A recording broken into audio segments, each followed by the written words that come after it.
स्वागत है एक बार फिर से एम लक्ष्मीकांत में। हम पढ़ रहे हैं उच्चतम न्यायालय यानी सुप्रीम कोर्ट। अमेरिकी संविधान के विपरीत भारतीय संविधान ने एकीकृत न्याय व्यवस्था की स्थापना की है। देखिए, अमेरिकी संविधान में जो है एकीकृत न्याय व्यवस्था नहीं है। इसका मतलब ये है, अमेरिका के संविधान में एकीकृत न्याय व्यवस्था नहीं है, उसके खिलाफ भारत में एकीकृत न्याय व्यवस्था है। तो इसलिए लिखा गया है कि अमेरिकी संविधान के विपरीत भारतीय संविधान ने एकीकृत न्याय व्यवस्था की स्थापना की। देखिए, हमने अमेरिका के संविधान से बहुत सारी चीज़ें ग्रहण की हैं। ठीक है, बहुत सारी चीज़ें ग्रहण की। मैं आपको बता देता हूँ क्या क्या चीज़ें हमने ग्रहण की हैं। तो दोस्तों ध्यान दें, यहाँ पर अमेरिका के संविधान से हमने क्या क्या ग्रहण किया। संयुक्त राज्य अमेरिका का संविधान जो है उससे हमने एक तो फंडामेंटल राइट्स यानी मूलाधिकार ग्रहण किए। ठीक। दूसरी, न्यायपालिका की स्वतंत्रता, यानी कि न्यायपालिका जो है पूरी इंडिपेंडेंट होगी। तो ये पूरी इंडिपेंडेंसी जो है हमने अमेरिका के संविधान से ग्रहण की है, इंडिपेंडेंसी ऑफ कोर्ट। ठीक। इसके अलावा न्यायिक पुनरावलोकन का सिद्धांत, यानी कि जुडिशियल रिव्यू का जो सिद्धांत है वो हमने अमेरिका के संविधान से ग्रहण किया है। इसके अलावा उपराष्ट्रपति का पद, यानी कि वाइस जो प्रेसिडेंट होता है वो भी हमने अमेरिकी संविधान से ग्रहण किया है। इसके अलावा उच्चतम न्यायालय और उच्च न्यायालय के न्यायाधीशों का पद से हटाया जाना और राष्ट्रपति पर महाभियोग भी हमने अमेरिका के संविधान, संयुक्त राज्य अमेरिका के संविधान से ग्रहण किया है। तो देखिए, न्यायालय से जुड़ी या न्याय से जुड़ी बहुत सारी चीज़ें हमने अमेरिकी संविधान से ग्रहण की है। जैसे देखिए, मूल अधिकार जो हैं न्यायालय द्वारा प्रवर्तनीय होते हैं, तो न्यायालय से जुड़ा ये भी एक टॉपिक है। न्यायपालिका की स्वतंत्रता, न्यायपालिका यानी जो कोर्ट होता है, जो न्यायपालिका होती हैं, उस न्यायपालिका की स्वतंत्रता, वो इंडिपेंडेंट होगी, उसकी इंडिपेंडेंसी वहाँ से ग्रहण की है हमने। जुडिशियल रिव्यू का वहाँ से हमने सिद्धांत ग्रहण किए हैं, वाइस प्रेसिडेंट का। इसके अलावा सुप्रीम कोर्ट, हाई कोर्ट के जजेस का पद से हटाया जाना और प्रेसिडेंट पर जो है महाभियोग, ये भी हमने अमेरिका के संविधान से ग्रहण किए हैं। इसके अलावा न्याय से जुड़ी कौन कौन सी चीज़ें हमने अलग अलग देशों से ग्रहण की हैं, तो अगर मैं आपको बताऊं तो जापान के संविधान से हमने किया है विधि द्वारा स्थापित प्रक्रिया। विधि द्वारा स्थापित प्रक्रिया, ये हमने जापानी संविधान से ग्रहण की हैं। ठीक है। दक्षिणी अफ्रीका के संविधान में हमने संविधान में संशोधन की प्रक्रिया ग्रहण की है, यानी कि संविधान में संशोधन जो होता है वो संशोधन की प्रक्रिया कहाँ से ग्रहण की है, दक्षिणी अफ्रीका के संविधान से। ठीक। और राज्यसभा के सदस्यों का जो नामांकन है वो हमने कहाँ से ग्रहण किया, तो राज्यसभा में सदस्यों का नामांकन, देखिए, राज्यसभा के लिए सदस्यों का नामांकन हमने आयरलैंड से ग्रहण किया और राज्यसभा के सदस्यों का निर्वाचन हमने दक्षिणी अफ्रीका के संविधान से ग्रहण किया। ठीक। इसके अलावा बहुत सारी चीज़ें हैं। मूल कर्तव्य जो है हमने सोवियत संघ या यूँ कह सकते हैं पूर्ववर्ती सोवियत संघ या वर्तमान रूस से ग्रहण किए हैं। प्रस्तावना में हमने सामाजिक, आर्थिक, राजनीतिक आदर्श जो हैं न्याय के, वो हमने सामाजिक राजनीतिक, मतलब प्रस्तावना में जो न्याय हैं सामाजिक, आर्थिक और राजनीतिक न्याय, उसका आदर्श हमने सोवियत संघ से ग्रहण किया है। प्रस्तावना में जो न्याय मिलता है ना आपको, सामाजिक, आर्थिक और राजनीतिक न्याय, हमने रूस से ग्रहण किया है। और इसके अतिरिक्त अगर प्रस्तावना में इस तरह की कोई चीज़ का अगर जिक्र होता है तो प्रस्तावना में मुझे फ़िलहाल कुछ नज़र आ नहीं रहा है। ठीक है। तो ये बहुत सारी चीज़ें हैं जो अलग अलग देशों से हमने ग्रहण की हैं। 1935 के अधिनियम से हमने क्या न्याय से जुड़ी चीज़ें ग्रहण की हैं, तो एक तो संघीय तंत्र हमने 1935 के संविधान से, राज्यपाल का जो कार्यकाल है वो भी, और जो न्यायपालिका जो है, न्यायपालिका हमने 1935 के अधिनियम से ग्रहण की। यानी एक कोर्ट होगा, उस कोर्ट में ये न्याय दिया जाएगा। ठीक है। वहाँ जज होंगे, वकील भी होगा। ठीक है। जनता जो जिसके साथ अन्याय होगा वो कोर्ट जाएगा। तो ये इस तरह की जो न्याय प्रक्रिया है ये हमने 1935 से ग्रहण की है। ठीक। इसके अलावा लोक सेवा आयोग, जैसे संघ लोक सेवा आयोग हैं, तो इसकी नींव जो है 1935 से पड़ गई थी। बाकी आपातकाल से जुड़ी चीज़ें अगर देखें तो आपातकालीन उपबंध जो हैं, जैसे 352 का तो हालांकि बाद में किया गया संविधान में, लेकिन आपातकाल नाम की चीज़ अगर कहीं से लाई गई भारतीय संविधान में तो 1935 के अधिनियम से ली गई। यानी आपातकाल होगा। आपातकाल का मतलब ये है कि जब मान लिया कि संघीय तंत्र हैं, भारत शासन अधिनियम संघीय तंत्र है, लेकिन इस संघीय तंत्र को वापस कंट्रोल करने के लिए आपातकालीन उपबंध होता है। ठीक है, संघीय तंत्र मान लो अगर अलग होने की कोशिश करे या संघीय तंत्र विफल हो जाए तो संघीय तंत्र के चरम स्तर को नियंत्रित करने के लिए आपातकालीन उपबंध होता है और संघीय तंत्र अचानक से एकात्मक हो जाता है, तो इसलिए आपातकालीन उपबंध होते हैं। और प्रशासनिक विवरण जो हैं यहाँ पर दिए हुए हैं। ब्रिटेन के संविधान से देखें तो हमने एक तो संसदीय शासन व्यवस्था, विधि का शासन, विधि द्वारा स्थापित प्रक्रिया जापान से हो गया और विधि का शासन जो है ये ब्रिटेन से हो गया। ठीक है, इसके अलावा विधायी प्रक्रिया, विधि का शासन, विधायी प्रक्रिया और एकल नागरिकता ब्रिटेन से ग्रहण की हैं। मंत्रिमंडल प्रणाली जो है वो भी हमने कैबिनेट भी ब्रिटेन से ग्रहण की हैं। परमाधिकार लेख और संसदीय विशेषाधिकार और द्विसदनवाद भी। ठीक, तो इसमें सबसे इम्पोर्टेंट चीज़ें संयुक्त राज्य अमेरिका से चीज़ें ग्रहण की, जो एक तो न्यायपालिका की स्वतंत्रता। देखिए, न्यायपालिका को हमने 1935 से ग्रहण किया। न्यायपालिका जो है उसमें स्वतंत्रता उसकी संयुक्त राज्य अमेरिका से। न्यायिक पुनरावलोकन का सिद्धांत जो है, न्यायिक पुनरावलोकन का सिद्धांत संयुक्त राज्य अमेरिका से ग्रहण किया। इसके अलावा उच्चतम न्यायालय और उच्च न्यायालय के न्यायाधीशों का पद से हटाया जाना और राष्ट्रपति पर महाभियोग भी हमने संयुक्त राज्य अमेरिका से ग्रहण किया है। इसके अतिरिक्त और अगर देशों की बात करें तो यहाँ पर देखिएगा, एक देश से हमने ग्रहण की कनाडा। तो कनाडा के संविधान से हमने क्या क्या चीज़ें ग्रहण की, देखिए न्याय से जुड़ी चीज़ों में देखें तो वहाँ हमने उच्चतम न्यायालय का परामर्शी न्याय निर्णयन, परामर्श करके न्याय निर्णय किया जाएगा। तो उच्चतम न्यायालय सुप्रीम कोर्ट परामर्श के बिना न्याय निर्णय नहीं करता है, ये चीज़ हमने कनाडा से ग्रहण की है। ठीक है, और प्रस्तावना जो है उस प्रस्तावना में सोवियत संघ से हमने सामाजिक, आर्थिक और राजनीतिक जो न्याय का आदर्श है वो, और फ्रांस के संविधान से हमने एक तो वहाँ प्रस्तावना में गणतंत्रात्मक, प्रस्तावना में स्वतंत्रता का, प्रस्तावना में समता का और प्रस्तावना में बंधुता का आदर्श। प्रस्तावना में एक तो हमने क्या स्वतंत्रता का, समता का और बंधुता का आदर्श हमने फ्रांस के संविधान से ग्रहण किया है। तो अमेरिकी संविधान के विपरीत भारतीय संविधान ने एकीकृत न्याय व्यवस्था की स्थापना की है और न्यायालय हमने 1935 से ग्रहण किया और न्यायालय में जो न्यायालय की स्वतंत्रता है वो हमने अमेरिका के संविधान से, और न्यायालय का परामर्शी न्याय निर्णयन जो है वो हमने कनाडा से ग्रहण किया है। ठीक है, तो ये चीज़ें अलग अलग देशों से हमने ग्रहण की। अमेरिका संविधान में एकल न्याय प्रणाली नहीं है, स्टेट की अलग हैं और सेंटर की अलग हैं। ठीक है, तो भारतीय संविधान ने एकीकृत न्याय व्यवस्था की स्थापना की है, जिसमें एक तो होता है शीर्ष स्थान पर सुप्रीम कोर्ट, यानी टॉप पर सुप्रीम कोर्ट और उसके अधीन जो है हाई कोर्ट है, और एक हाई कोर्ट के अधीन जो है, एक हाई कोर्ट के अधीन, और राज्य स्तर के नीचे अधीनस्थ न्यायालयों की श्रेणियां हैं। यानी कि एक हाई कोर्ट के नीचे फिर अधीनस्थ जो न्यायालयों की श्रेणियां हैं, जैसे राज्य स्तर के नीचे जो भी होते हैं, जिला स्तर, जिला कोर्ट जो हैं, इसके अलावा और अधीनस्थ यानी सबऑर्डिनेट जो कोर्ट्स होते हैं वो। ठीक, न्यायालय की ये एकल व्यवस्था भारत सरकार अधिनियम 1935 से ग्रहण की। जैसे मैंने बताया, न्यायपालिका जो है हमने कहाँ से ग्रहण की, 1935 के संविधान से, 35 के अधिनियम से, भारत सरकार अधिनियम से। ठीक, और ये केंद्रीय और राज्य विधियों को लागू करती हैं। दूसरी ओर अमेरिका में न्यायालय की द्वैध व्यवस्था है, एक केंद्र के लिए और दूसरा राज्यों के लिए अलग। संघीय कानून को संघ न्याय क्षेत्र एवं राज्य कानून को राज्य न्याय क्षेत्र द्वारा लागू किया जाता है। यद्यपि भारत भी अमेरिका की तरह संघीय देश है। देखिए, देखें तो वैसे भारत क्या है, अमेरिका की तरह संघीय देश है। संघीय तंत्र जो है हमने कहाँ से ग्रहण किया, अमेरिका के संविधान से।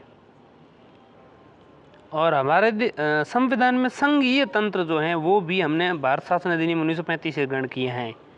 कौन सा तंत्र, संघीय तंत्र। ठीक है, संघीय तंत्र हमने, और इसके अलावा जो न्यायपालिका होती है वो लोक सेवा आयोग है वो, राज्यपाल का कार्यकाल वो, और आपातकालीन उपबंध और प्रशासनिक विवरण। आपातकालीन उपबंध तो हमने 1935 से ग्रहण किए हैं। आपातकाल के समय मूल अधिकारों का स्थगन हमने जर्मनी से ग्रहण किए हैं। आपातकाल के समय मूल अधिकारों का स्थगन हमने कहाँ से ग्रहण किया? जर्मनी से ग्रहण किया है। ठीक, आपातकालीन उपबंध कहाँ से ग्रहण किए? तो आपातकालीन उपबंध हमने ग्रहण किए हैं 1935 के भारत शासन अधिनियम से। ठीक है, आपातकाल के समय मूल अधिकारों का स्थगन ये हमने ग्रहण किया है जर्मनी का वाइमर संविधान, वहाँ से। ठीक है, आपातकाल से जुड़ी ये चीज़ें हैं।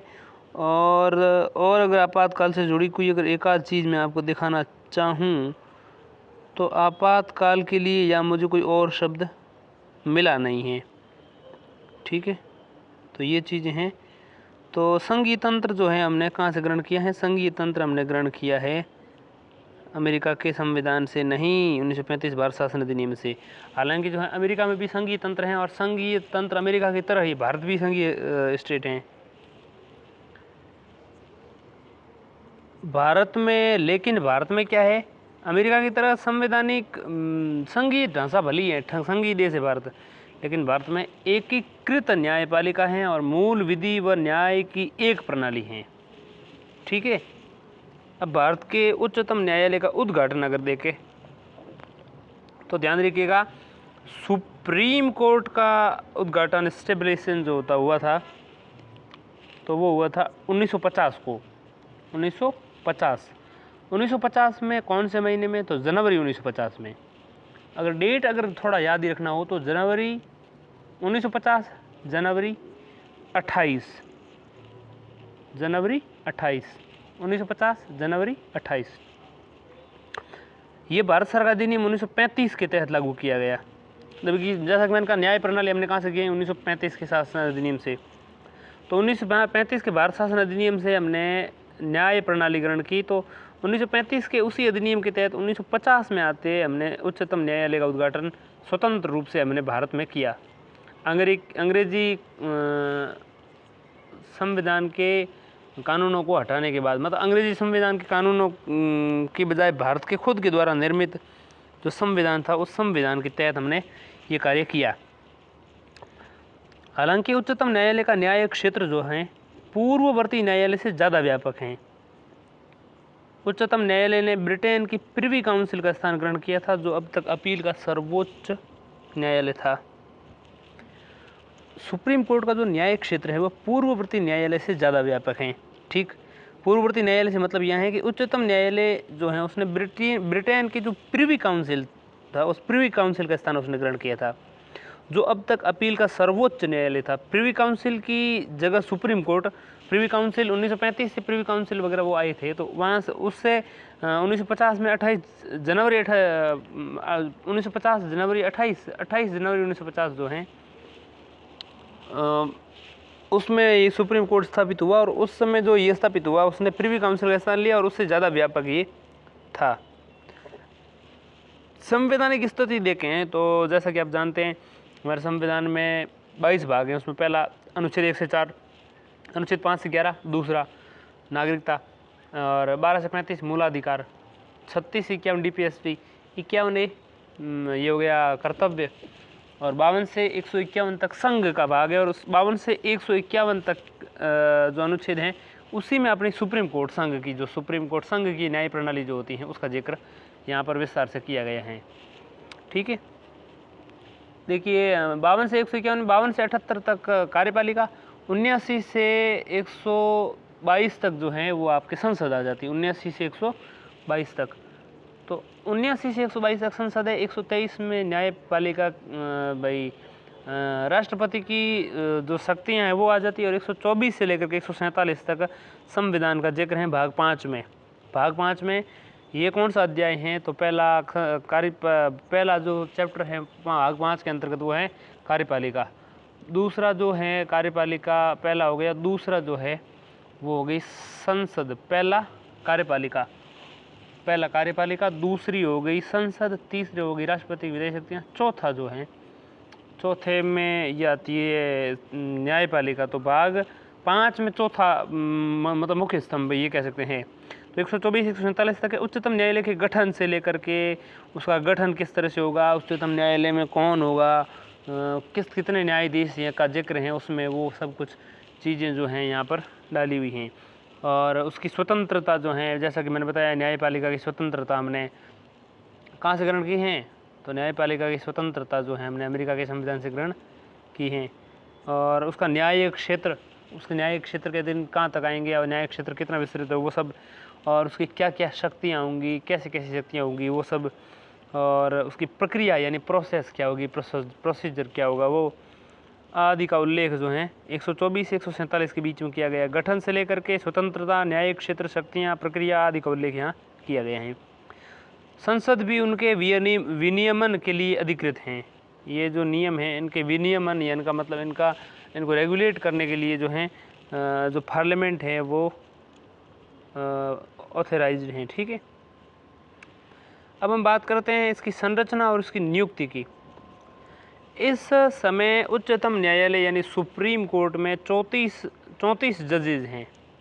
ठीक है, उसमें एक चीफ जस्टिस यानी कि CJI, chief justice of India, तो एक CJI और 33 अन्य जजेज इसमें होते हैं। 34 टोटल हैं, 1 + 33। ठीक है, एक CJI और बाकी 33 जजेज। 2019 में केंद्र सरकार ने उच्चतम न्यायालय के कुल न्यायाधीशों की संख्या जो है 31 से बढ़ाकर 34 कर दी।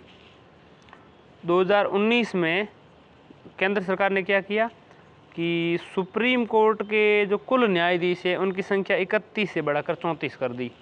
कितनी बढ़ा कर दी? 31 थी और बढ़ा करके 34 कर दी 2019 में।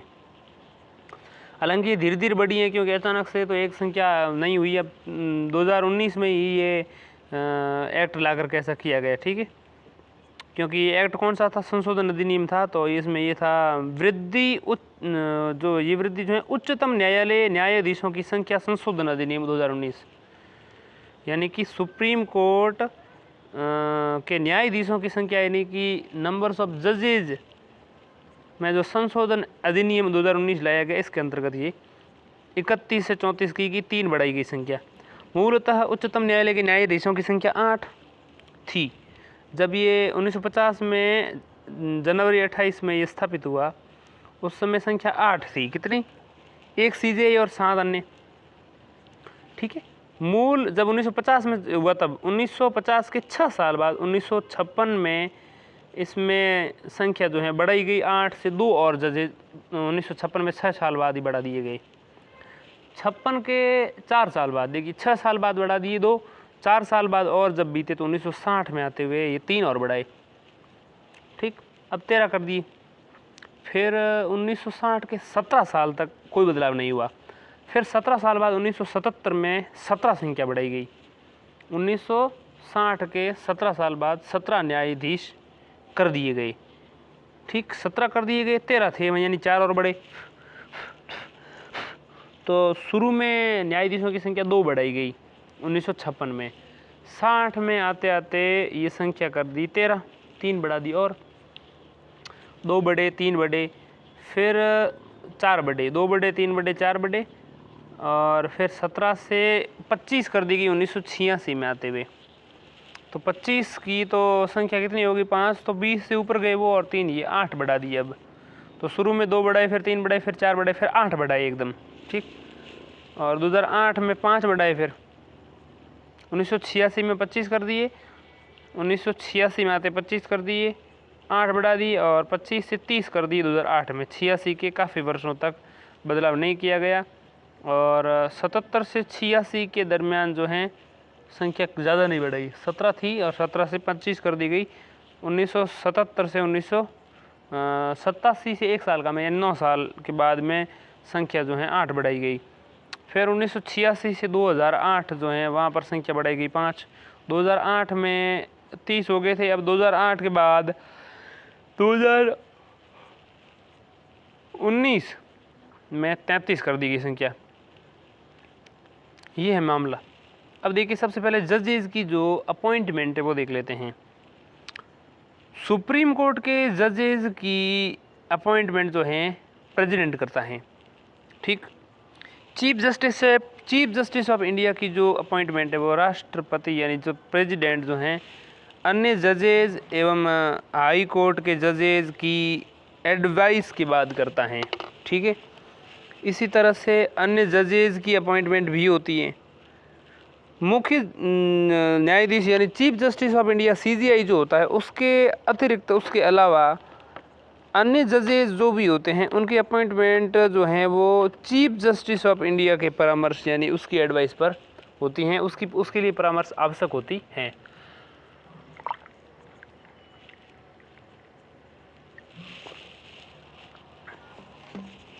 अब परामर्श पर विवाद क्या, देखिए इस परामर्श पर सीजीआई के परामर्श पर थोड़ा सा विवाद है। देखिए क्या विवाद है, सबसे पहले तो ये समझना जरूरी है। अब उपरोक्त उपबंध में परामर्श शब्द, एडवाइस शब्द जो हैं उस एडवाइस को लेकर के सुप्रीम कोर्ट में थोड़ा सा विवाद है। सुप्रीम कोर्ट इसकी विभिन्न डेफिनेशंस देता रहा है। ठीक, देखिए फर्स्ट जो जज मामला 1982 में देखने को मिला, तो फर्स्ट जज केस जो है प्रथम न्यायाधीश मामला है 1982 का। उस 1982 मामले में न्यायाधीश का परामर्श का मतलब 1982 में जो फर्स्ट केस देखने को मिला उसमें सुप्रीम कोर्ट जो है उसने कहा परामर्श का या एडवाइस का यहाँ पर क्या मतलब है। एडवाइस का मतलब उन्होंने कहा कि सहमति नहीं, विचारों का केवल आदान प्रदान है। लेकिन सेकंड जो मामला हुआ फिर द्वितीय न्यायाधीश मामला 1993 में देखने को जो मिला, प्रथम के 11 साल बाद, उस सेकंड जो जज मामला है उस द्वितीय न्यायाधीश मामले में कोर्ट ने क्या कहा, अपने पहले वाले फैसले को बदल दिया। पहले वाले में उसने क्या कहा कि एडवाइस का मतलब एडवाइस का मतलब एग्रीमेंट नहीं है। एडवाइस का मतलब क्या है, एग्रीमेंट नहीं है, सहमति नहीं है, एग्री होना आवश्यक नहीं है। एडवाइस का मतलब क्या है, अपना विचार प्रस्तुत कर देना। लेकिन द्वितीय न्यायाधीश मामला 1993 में जो हुआ उसमें कोर्ट ने क्या कहा, पूर्व फैसले को बदलते हुए, परिवर्तित करते हुए कि परामर्श का मतलब सहमति प्रकट करना है। यानी कि परामर्श जब भी होगा तो उसका मतलब सहमत है इस चीज़ पे, और राष्ट्रपति को जो सीजीआई है उसकी बात मान करके हाई कोर्ट के जो जजेज हैं उनकी अपॉइंटमेंट करनी होगी। इस तरह का मामला है। तो इस तरह ये व्यवस्था दी गई कि न्यायाधीशों की नियुक्ति के मामले में जो सुप्रीम कोर्ट की सीजीआई है उसके द्वारा दी गई सलाह जो है उसको प्रेसिडेंट को मानना बाध्यता होगी, यानी कि कंपलसरी होगा। लेकिन जो सीजीआई हैं ये सलाह किसी भी दो वरिष्ठतम सहयोगियों के साथ डिस्कस करने के बाद ही देगा। और इसी तरह का मामला फिर 1993 में फिर देखने को मिला। तीसरा मामला 1998 में, दूसरा 93 में, पहला 82 में। 82, 1993 और 1998। तो तीसरा जो न्यायाधीश मामला था, थर्ड जो जज केस आया 1998 में, उसमें कोर्ट ने ये कहा कि जो एडवाइस प्रोसेस है, जो परामर्श प्रक्रिया है, वो चीफ जस्टिस के द्वारा बहुसंख्यक न्यायाधीशों यानी कि बहुत सारे जजेज से डिस्कस प्रक्रिया के तहत माना जाएगा। मतलब 1993 में तो ये कहा गया था कि जो मतलब विचार विमर्श करके देना पड़ेगा, वो पूर्व फैसले मतलब ये है कि 1982 में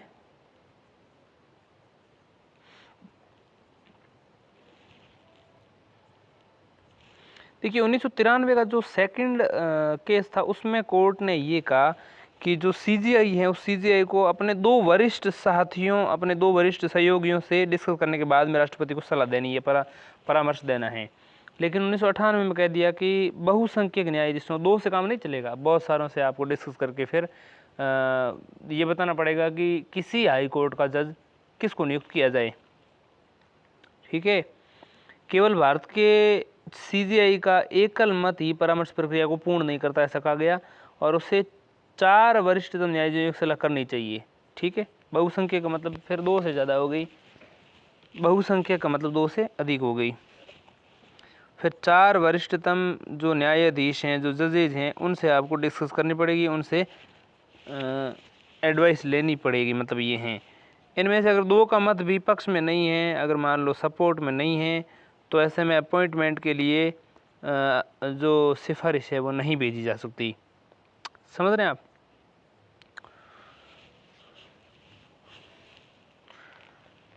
तो अपॉइंटमेंट के लिए फिर रिकमेंडेशन नहीं भेज पाएंगे अगर 2 भी खिलाफ हैं तो 4 में से, ठीक है। न्यायालय ने व्यवस्था दी कि बिना अन्य न्यायाधीशों की सलाह के भेजी गई सिफारिश को मानने के लिए सरकार बाध्य नहीं है, ठीक है।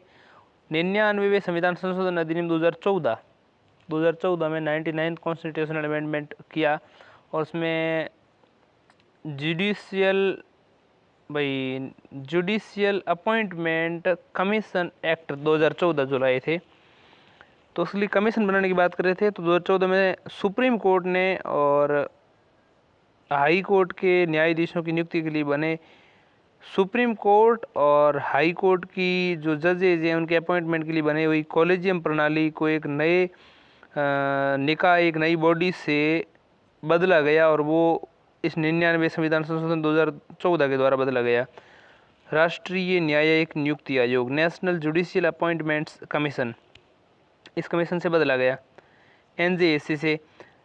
हालांकि वर्ष 2015 में, एक वर्ष बाद 14 में ये लाया गया था, इसके बाद एक वर्ष बाद में सुप्रीम कोर्ट ने इस 99th कॉन्स्टिट्यूशनल अमेंडमेंट को, NJSC अधिनियम को, दोनों को ही मतलब 99वें इस संविधान संशोधन को और NJSC दोनों, इस आयोग जो बनाया था 99 के द्वारा, उसको और संशोधन पूरे को ही क्या बता दिया, नॉन कॉन्स्टिट्यूशनल, अनकॉन्स्टिट्यूशनल, मतलब ये हुआ कि असंवैधानिक घोषित कर दिया।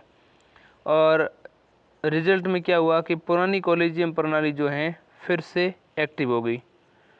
सुप्रीम कोर्ट पर जो डिसीजन, सुप्रीम कोर्ट का जो निर्णय है, वो निर्णय फोर्थ जजेस केस 2015 में आया, मतलब सुप्रीम कोर्ट पर निर्णय आया, सुप्रीम कोर्ट पर केस जो हुआ था, उस निर्णय फोर्थ जजेस केस 2015 जो है उसमें निर्णय आया।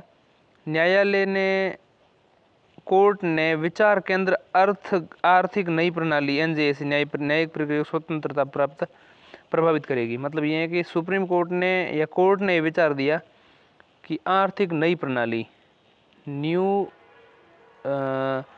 जो इकोनॉमिक सिस्टम है, उस नई आर्थिक प्रणाली न्यायपालिका की स्वतंत्रता को प्रभावित करेगी, ऐसा उन्होंने कहा। और उस 4 जजेज केस जो है 2015 में आया, उसके तहत ये हुआ। अब CJI की नियुक्ति देखते हैं। 1950 से लेकर के 1973 तक व्यवहार ये था कि सुप्रीम कोर्ट में जो वरिष्ठतम न्यायाधीश होगा, जो ज़्यादा अनुभवी होगा, उसको हम बतौर मुख्य न्यायाधीश नियुक्त कर देंगे, ठीक है। 1950 से लेकर के 1973 तक ये मामला चला। ये व्यवस्था 1973 में तब बदल गई, मतलब इसका हनन हुआ तब जब 1973 में आते हुए जो वरिष्ठतम न्यायाधीश हैं, जो ज़्यादा एक्सपीरियंस्ड जो जज थे, उनकी बजाय अनएक्सपीरियंस्ड या कम एक्सपीरियंस वाले जजेस को CJI बना दिया गया। ऐसा उदाहरण 1973 में कब देखने को मिला? 1950 से 1973 तक ठीक चला, लेकिन 1973 में ऐसा क्या हुआ? तो उस समय कांग्रेस की सरकार थी, और 1973 में कांग्रेस की सरकार थी, इंदिरा गांधी प्रधानमंत्री थी। तो AN राय को 3 वरिष्ठतम न्यायाधीशों से ऊपर भारत का CJI नियुक्त कर दिया गया, ठीक है। 1973 में ऐसा हुआ, दोबारा ऐसा 1977 में फिर हुआ। तो फिर सरकारें जब उनकी कॉलेजियम प्रणाली में जो CJI नियुक्त करने का सिस्टम है, उस सिस्टम में हस्तक्षेप करने लगी, तो इस पर मुख्य न्यायाधीश का, यानी कि चीफ जस्टिस ऑफ इंडिया की जो अपॉइंटमेंट है, उसको लेकर के विवाद बढ़ा। 1973 में AN रॉय को 3 अन्य मतलब एक्सपीरियंस्ड जज या वरिष्ठतम जज जो हैं उनसे ऊपर CJI बना दिया। 1977 में जो है ऐसा फिर हुआ। तो ये देखते हैं 1973 में 1970 में कहाँ पर ऐसा हुआ और क्यों ऐसा हुआ।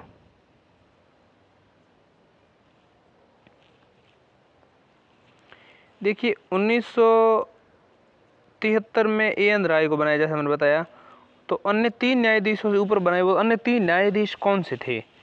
तो एक तो शेलट, एक हेगड़े और एक ग्रोवर। शेलट, हेगड़े और ग्रोवर 3 ये अन्य न्यायाधीश थे। अगर मैं बड़े बड़े नाम बताऊं तो शेलट, हेगड़े और ग्रोवर। शेलट में पूरा नाम है JM शेलट, KS हेगड़े और AN ग्रोवर। तो हेगड़े और ग्रोवर और शेलट ये 3 न्यायाधीश थे, इनकी बजाय AN राय को बना दिया गया। और न्यायाधीशों ने उच्चतम न्यायालय से यानी कि सुप्रीम कोर्ट से क्या दे दिया? त्याग पत्र। फिर 1973 में केशवानंद भारती मामले जो हैं उसके फैसले के विरोध में सरकार ने उनकी वरिष्ठता की अवहेलना की। केशवानंद भारती मामले के फैसले के विरोध में, मतलब इन तीनों ने क्या किया था? केशवानंद भारती मामले का जजमेंट इन्होंने दिया और केशवानंद भारती मामले का जजमेंट जो है सरकार के खिलाफ आया। इससे सरकार जो है उनसे खिन्न रहने लगी और शेलट, हेगड़े और ग्रोवर को मुख्य न्यायाधीश यानी CJI नहीं बनने दिया। और फिर ऐसा 1976 में 77 में देखने को मिला। देखिए तो उस समय HR खन्ना थे जिन्होंने त्याग पत्र दे दिया। ठीक, उनके विवादास्पद फैसले ADM जबलपुर बनाम शिवकांत शुक्ला मामले 1976 से आपातकाल के दौरान भी अधिकारों के प्रयोग की अनुमति मिल गई, जिससे सरकार ने अपनी सहमति नहीं दी। ठीक है, सरकार ने अपनी सहमति उसमें नहीं दी। मतलब ये है कि उनके एक फैसले से जो ADM जबलपुर बनाम शिवकांत शुक्ला मामला 1976 है, उससे आपातकाल के दौरान भी अधिकारों के प्रयोग की अनुमति मिल गई। क्योंकि आपातकाल के दौरान जो है मौलिक अधिकारों का स्थगन 1977 के 1975 से 1977 तक राष्ट्रीय आपातकाल तीसरा चला और तीसरा राष्ट्रीय आपातकाल आंतरिक अशांति के आधार पर लगाया गया। और फिर उसमें 1978 में आते हुए 44वें संविधान संशोधन के तहत आंतरिक अशांति शब्द जो है उसको बदल दिया गया। आंतरिक अशांति शब्द की जगह सशस्त्र विद्रोह शब्द डाल दिया गया। तो फिर ADM जबलपुर बनाम शिवकांत शुक्ला मामला 1976, उससे आपातकाल के दौरान भी अधिकारों के प्रयोग की अनुमति मिल गई, जिससे फिर सरकार ने सहमति नहीं दी। हालांकि आपातकाल के दौरान इन्होंने अच्छा काम किया था, इसलिए सरकार इससे मतलब खिन्न रहने लगी और HR खन्ना की बजाय जो हैं इन्होंने न्यायाधीश इनको नहीं बनने दिया, मुख्य न्यायाधीश तो बनने नहीं दिया। मतलब बात ये है।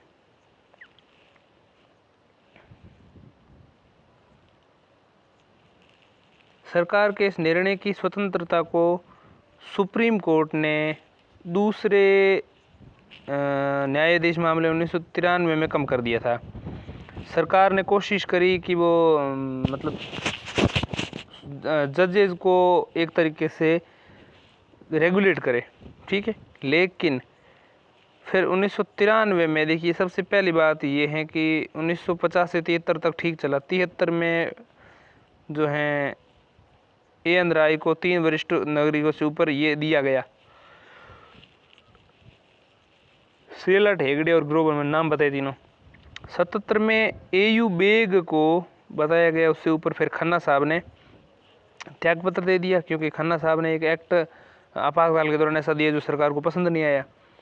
इस निर्णय की स्वतंत्रता को सुप्रीम कोर्ट ने थोड़ा कम किया। 1973 में पहली बार देखने को मिला और 1977 में दूसरी बार। फिर 1993 में आते हुए सरकार की भाई न्यायालय ने, कोर्ट ने जो है सरकार जो है उसकी हस्तक्षेप को कम करने की कोशिश की, ठीक है। सरकार ने जो सरकार की इस निर्णय की स्वतंत्रता को सुप्रीम कोर्ट ने कम कर दिया। सुप्रीम कोर्ट ने व्यवस्था क्या दी कि सुप्रीम कोर्ट के वरिष्ठतम न्यायाधीश को ही भारत का CJI बनाया जाएगा। 1993 में ये सामने आया। अब हम देखते हैं अर्हताएं, शपथ और वेतन की। तो जजेस की अपॉइंटमेंट के लिए उनमें क्या क्वालिटीज़ होनी चाहिए, अर्हताएँ। तो सुप्रीम कोर्ट का न्यायाधीश जज बनने के लिए व्यक्ति की निम्नलिखित अर्हताएँ होनी चाहिए। पहला, उसे इंडियन सिटीजन होना चाहिए, ठीक। दूसरा उसे किसी सुप्रीम कोर्ट का कम से कम 5 साल के लिए जज होना चाहिए।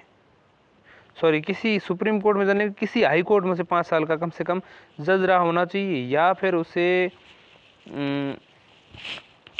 उसे उच्च न्यायालय यानी हाई कोर्ट में या विभिन्न न्यायालयों को मिला करके या विभिन्न न्यायालयों में मिला करके 10 साल का उसे एडवोकेट होना चाहिए। या तो वो हाई कोर्ट का जज ही हो, या फिर उसे 10 साल का वकील एडवोकेट होना चाहिए। तीसरी जो उसमें दूसरे के अंदर तीसरी क्वालिटी वो है राष्ट्रपति के मत से, यानी कि प्रेसिडेंट के मत में उसे सम्मानित न्यायवादी होना चाहिए, ठीक। उपरोक्त जो बातें हैं उनसे स्पष्ट है कि हमारे कॉन्स्टिट्यूशन में सुप्रीम कोर्ट के सीजीआई की नियुक्ति के लिए मिनिमम एज का कोई इसमें उल्लेख नहीं है, ठीक है। अब हम बात करते हैं शपथ या प्रतिज्ञान की। तो सुप्रीम कोर्ट के लिए अपॉइंट जो सीजीआई होता है उसको अपने कार्यकाल संभालने से पहले प्रेसिडेंट या इस कार्य के लिए नियुक्त कोई भी अपॉइंटेड कोई भी पर्सन के सामने शपथ लेनी होगी, ठीक है। क्या पहले शपथ के संदर्भ लिखा गया है कि भारत के कॉन्स्टिट्यूशन के प्रति श्रद्धा और निष्ठा रखूंगा, भारत की प्रभुता, अखंडता यानी कि सोवरेंटी और इंटीग्रिटी, सोवरेंसी और इंटीग्रिटी जो है उसकी उसे अक्षुण्ण रखूंगा, उसे सेफ रखने की कोशिश करूंगा। तीसरा, उसे अपनी एबिलिटी, अपने नॉलेज और अपनी एबिलिटिकल नॉलेज यानी कि उसकी योग्यता, ज्ञान और अपने विवेक से पद के कर्तव्यों का भय या पक्षपात या अनुराग या द्वेष के पालन नहीं करूंगा, ये शपथ लेनी पड़ेगी। यानी कि मैं अपनी पूरी योग्यता, ज्ञान, विवेक से अपने पद के कर्तव्यों का भय, पक्षपात या अनुराग के बिना पालन करूंगा, मतलब ये। इसके अलावा कॉन्स्टिट्यूशन और विधियों की मर्यादा बनाए रखूंगा, यानी कि कानून, कॉन्स्टिट्यूशन और लॉज जो हैं उसकी गरिमा बनाए रखूंगा। इसके अलावा वेतन भत्तों की बात करें तो सीजीआई के भाई कोर्ट जो होती सुप्रीम कोर्ट की सीजीआई का वेतन भत्ते, विशेषाधिकार, अवकाश हैं, पेंशन है, इनका समय समय पर निर्धारण किया संसद द्वारा किया जाता है, यानी पार्लियामेंट द्वारा, ठीक है। वित्तीय आपातकाल के दौरान इनको कम किया जा सकता है। 2018 में मुख्य न्यायाधीश यानी सीजीआई का वेतन प्रति माह 1 लाख रुपये था, उससे बढ़ा करके पहले 1 लाख रुपये था, 2018 में बढ़ा करके 2,80,000 रुपये प्रति माह कर दिया। और अन्य जजेज का वेतन जो है 90,000 रुपये प्रति माह से बढ़ा करके 2.5 लाख रुपये प्रति माह कर दिया गया। इसके अलावा उन्हें ये अन्य वेतन भत्ते भी दिए जाते हैं, उन्हें निःशुल्क आवास, अन्य सुविधाएं जैसे चिकित्सा, कार, टेलीफोन आदि भी मिलती हैं। रिटायर्ड सीजीआई और अन्य जजेज जो हैं उनकी पेंशन और उनका लास्ट मंथ में जितना वेतन होगा, उनकी सैलरी होगी, उसका 50% जो है उन्हें सेवानिवृत्ति के बाद पेंशन के रूप में मिलता रहेगा। कार्यकाल और निष्कासन की बात करें तो न्यायाधीशों का कार्यकाल संविधान में सुप्रीम कोर्ट के न्यायाधीशों का कार्यकाल तय नहीं किया गया। हालांकि इस संबंध में निम्नलिखित उपबंध किए गए हैं कि वह 65 वर्ष की अल्पायु या आयु तक पद पर बना रह सकता है। उसके मामले में किसी प्रश्न के उठने पर संसद द्वारा स्थापित संस्था इसका निर्धारण करेगी। इसके अलावा राष्ट्रपति को लिखित त्याग पत्र दे सकता है। इसके अलावा संसद की सिफारिश पर राष्ट्रपति उसे पद से हटा सकता है। न्यायाधीशों का हटाना जो है उसको हम बाद में करेंगे। 302 पर है अभी हम।